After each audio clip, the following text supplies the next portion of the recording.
Hey everybody, Sexy Matt the Pharaoh Wizard here. So last year, I did a little video about my predictions of what was going to happen in Phase 3 and, what I think is going to happen in upcoming Marvel movies. It created some pretty cool debates and everyone seemed to like it, so I thought I would take a look again. I don't want to do the entire Phase 3 catalog because the more I look at it, the longer it's going to be. So I'm just going to narrow it down to the next 5 Marvel movies and what I think is going to happen in them.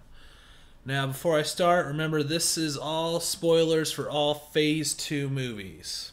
So, Iron Man 3, Thor the Dark World, Guardians of the Galaxy, Captain America Winter Soldier, Avengers Age of Ultron, and Ant-Man. If you haven't seen those, go see them. Go. I'll wait. I'm going to wait. Go see them.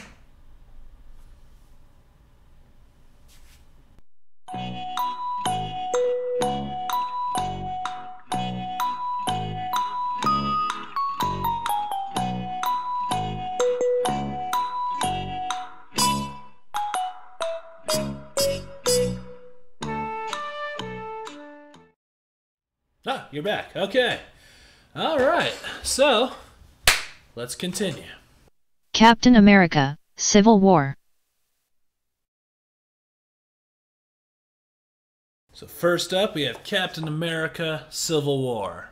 Everyone's been looking forward to this for a long time, and hopefully my theory of Marvel won't prove true for this one, because it should be awesome. But here's how I see it going down. So Captain's going to be going on missions with his new Avengers, as we saw in Age of Ultron, kind of training them, being this new great team. And Iron Man, or Tony Stark, is going to be trying to just get back to a normal life, and kind of the simpler life, like he kind of envied of Hawkeye. And so he's going to kind of set himself aside and not be involved. Where I see things going to be shifting is there's going to be a Crossbones attack, the villain Crossbones, and it's going to take out a Stark facility, probably one with Pepper in it. She won't be hurt, but it's going to cause Tony to go up to Captain, like, what are you guys doing? Like, this guy just wrecked this thing, and you guys are part of it. You need to be more responsible, da-da-da-da-da. And then during this visit with Captain, he's going to find out that he's been holding the Winter Soldier, and he's going to know that he killed his parents, and he's just going to be like, man, you've gone too far. This sucks. I'm gonna go make my own team. I'm gonna make my own Avengers with blackjack and hookers.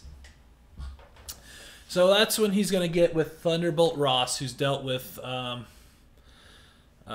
people with abilities before from Incredible Hulk, and he's gonna build his own government-sponsored Avengers team, who will have people to answer to. I'm hoping this would bring in the Abomination again, or maybe the Leader, something referring to the Incredible Hulk. That would be really cool. And then, so they're going to have these two teams going who aren't really going to be at odds. But then there's going to be some sort of other attack, which they're both going to try and help with and get in each other's way and start fighting. And beyond that, then it's going to be a series of kind of building up their sides, doing small, stealthy attacks, until finally it blows up in this big finale ending where all these teams are bashing on each other. And I see the ending going down where Cap's just going to be wailing on, Iron Man, and just look up and be like, oh, crap, and just see, all these guys fighting and destroying each other. And he's going to be like, whoa, maybe I went a little too far. And then he's going to back down, and he's going to be arrested for crimes against the government. And I do see him at the very end being assassinated, and that is going to set the tone for the entire Phase 3, is Cap dead at the very end. And I think for the post-credit scene is going to be Bucky picking up the shield. So that's my prediction for Civil War. Doctor Strange. So Doctor Strange is going to be kind of an interesting one. I don't think I'm going to change my ideas from last time too much, or from my video from last year. It's going to be his origin, which, if you don't know, he's a brilliant, sometimes cocky surgeon who hurts his hands in a car accident and can no longer perform surgery. So he goes all over the world looking for ways to fix his hands, from Western medicine to Eastern medicine, and finally coming across the mythical side. The reason why I think they're just going to keep this kind of the straight origin is that it's a little different than most things. You can kind of relate it to Tony being taught his hubris, but where Tony got built up a bunch of tech, got hurt by his own tech, built more tech to escape, and decided to build even more tech. Doctor Strange is the scientist, basically, a surgeon who's kind of a scientist, and builds in reality and has to discover the mythical side or the mystical side, and really kind of involve himself in that, and kind of switching his whole tone. I think it's going to be interesting, and if they keep it like the straight to DVD movie, the cartoon done a while back, I think it's going to be pretty good, especially with Benedict Slapty back in there. He's going to be a good guy. I do think there's going to be another gem in this one as well, so they'll have plenty of chances to grab that gem. And and this will kind of show a mystical side, and I'm kind of curious how Marvel's going to do that. So it'll be pretty cool. So I mean, not a whole lot of huge predictions. Mostly they're just going to stick with the origin. Guardians of the Galaxy, Volume 2. Alright, now we have the much-awaited return of the Guardians of the Galaxy. I don't know a lot about them. I don't think I made it very secret that I don't know a lot about them. And I kind of like that, because sometimes I feel like I got so much comic knowledge that when I go into a comic movie, I kind of see how it's all going to play out, and there's not too many surprises. So I like to see... So I want to keep them on that same edge of that. Just hoping we'll see the Earth Nova in this one. I'd like to really see that. I do think it's going to center a lot around Star-Lord's dad. That was the leftover question. Everyone kind of wants to know that, so I think it's going to involve a lot around that. And I do think we're going to get a Thor cameo in this one as well, which I'll get to in a couple movies. But I do see Thor going to pop up in this one as well. Spectacular Spider-Man, ? So the big surprise from, I guess, earlier this year was that Marvel got Spider-Man back. And they're going to weave him into this universe. And it's going to be hopefully pretty good. I really, really hope they're going to call it Spectacular Spider-Man. Just because back in the day when Raimi was doing his movies, at least from what I heard, is the first one is Spider-Man, then they're going to call it Amazing Spider-Man, then Spectacular Spider-Man, etc., etc., etc. Keep naming them after comics. And they sort of kept that up with calling the second incarnation the Amazing Spider-Man. So then, and it makes it easier because these are so close together to kind of differentiate between them. Because, like with Batman, you can at least call... I guess you got the old series and the Dark Knight series. In this one, you can just be like Spider-Man, Amazing, or Spectacular. Kind of break it up. Kevin Feige has basically said they're going to not necessarily skip the origin, but skip the origin. We're not going to see him get bit by the spider or fiddle around with his powers. He's already going to kind of be involved, which kind of gives me a couple ideas what might happen if he has a big role in Civil War. Then I think this is going to actually take place before Civil War. If he's just kind of got a small role, then I think this would be after Civil War. And I think it's going to kind of build around this urban myth of this spider guy. Because even though Spider-Man is an Avenger and he does get involved with some crazy stuff, in the end he's still kind of a street-level hero. Like, he's going to still stop a purse snatcher or, some thugs on the street. And I think that's what it's going to be, is he's going to be beating up small-time criminals and just be this myth of Spider-Man. And I really think they're going to do a different villain that we haven't seen. I really think they're going to avoid Green Goblin. We've seen that so much that, let's see a different one. And my guess is it's either going to be Scorpion, Mysterio, or the Shocker.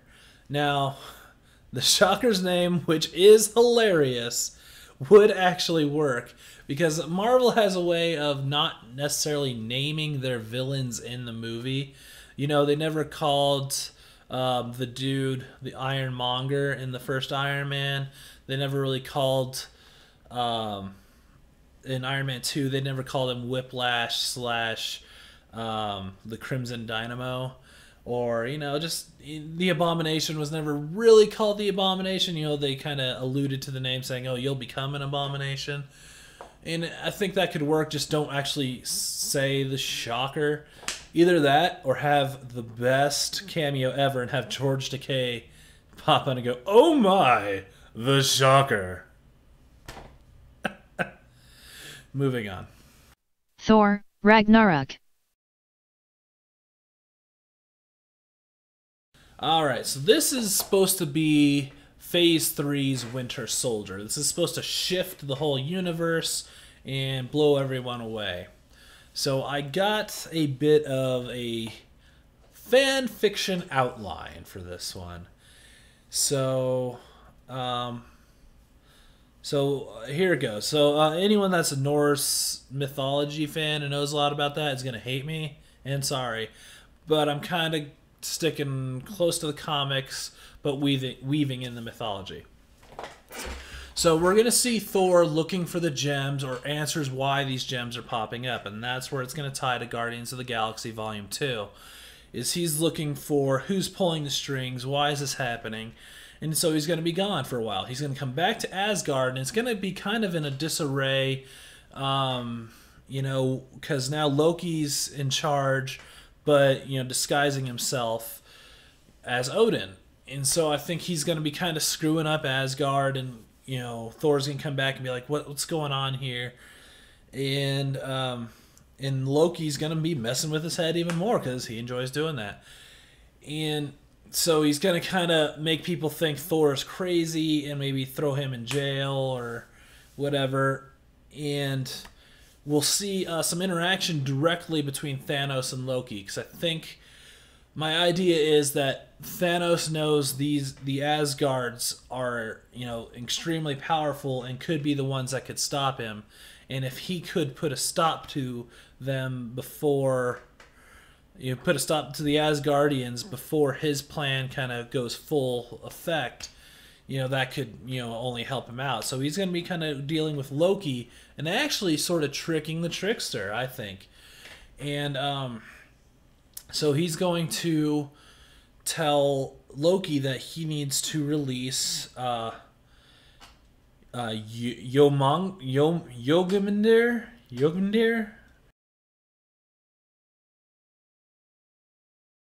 I can't say it right, but it's a serpent that Thor has captured before, and it's in the mythology of Ragnarok. He eats the gods. So Loki's gonna try, but he won't be able to release him. So he's gonna trick Thor, and I think he's gonna come to Thor disguised as Helena to talk him into saying the only way to stop Loki is to release the serpent. And so he's going to do it. Loki's going to think he can stop the serpent, but actually end up getting killed, and this thing's just going to start destroying Asgard. And yes, I think Loki is going to die. And it's going to be epic, and actually really die this time. Of course, you never know. And so Thor will eventually stop the serpent again, but Asgard's going to kind of be in ruins, and although he's victorious, it's going to end on a sour note. And I think a lot of Phase 3 is going to be ending on just these bad notes, or maybe they were sort of victorious, but in what way, really? And so that I see Phase 3 going a little darker like that. So that's what I think. One other kind of thrown out there is I think later this year we're going to be getting Jessica Jones on Netflix. I don't really know what to expect from that except for one day I'm going to marry Kristen Ritter.